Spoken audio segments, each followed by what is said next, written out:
Samantala, update tayo sa suspensyon ng operasyon ng Wholesale Electricity Spot Market o WESM na epektibo ngayong araw. Kausapin natin si Energy Regulatory Commission Chair and CEO Attorney Francis Saturnino Juan. Magandang umaga at welcome po sa Balitang Hali. Magandang umaga, Rafi, at sa lahat ng mga nakikinig. Opo, para po mas maintindihan ng ating mga kababayan, paano po makatutulong sa consumers yung suspensyon ng operasyon ng WESM?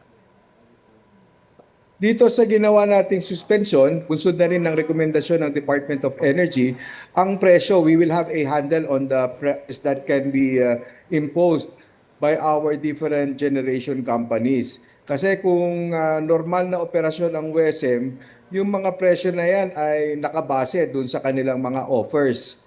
At kung hindi natin sususpindihin, malamang ay magkaroon ng malaking pagtaas singilan sa kuryente dahil baka mayroong iba na manamantala dahil nga pataas ang presyo ng mga panggatong at pataas din ang demand at makapagtatakda sila ng presyo na sobra-sobra.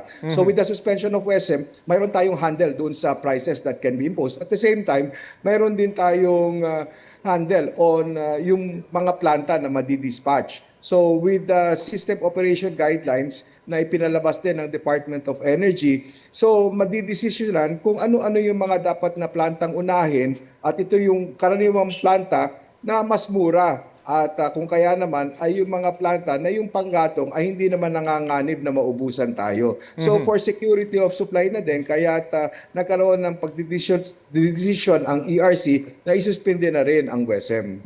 Siyempre, mangunguna po rito yung mga renewable energy sources. Gaano ba kalaking porsyento yung ginagamit natin ngayon mula sa mga renewables?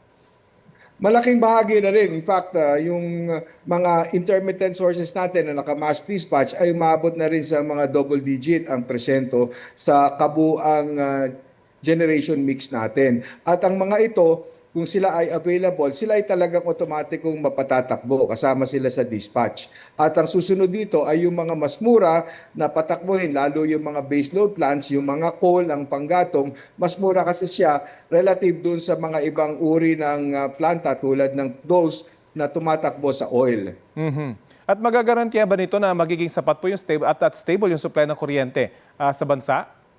Oo, yung atin namang ipagagamit na presyuhan, yung administered prices, sisiguruhin din naman natin na magiging patas ito, na yung ating mga generation companies ay makababawi pa rin, marirecover nila yung kanilang gastos, at nang sa ganun ay patuloy din sila makapag-supply sa ating system.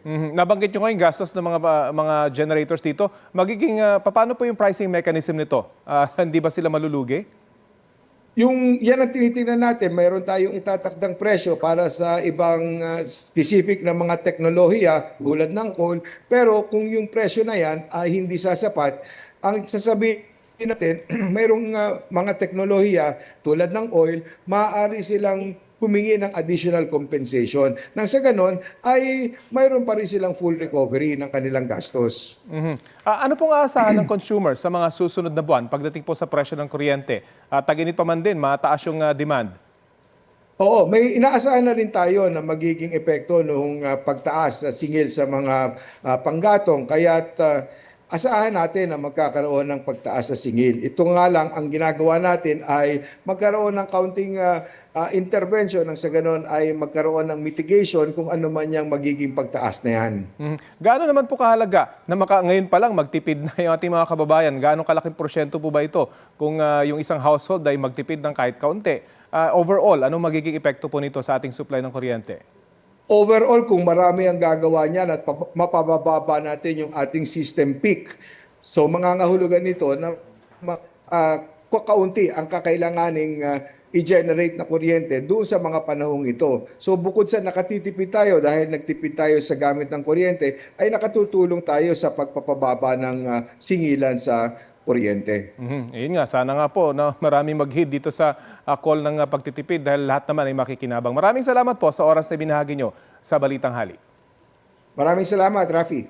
Energy Regulatory Commission Chair and CEO Attorney Francis Saturnino Juan.